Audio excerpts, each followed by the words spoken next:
આજે આપણે વાત કરીએ વિટામિન ડીની. વિટામિન ડીની ઉણપ વિશ્વમાં લગભગ 50% લોકોને હોય છે અને વિટામિન ડી એક ફેટ સોલ્યુબલ છે.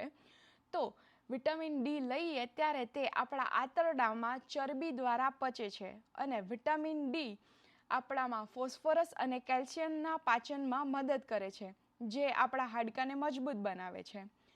વિટામિન ડીની ડેફિશિયન્સી હોય તો આપણા હાડકાં બરડ થાય છે, આપણા હાડકાં પોલા થઈ જાય છે અને હાડકાના સ્ટ્રક્ચરમાં ફેરફાર થાય છે.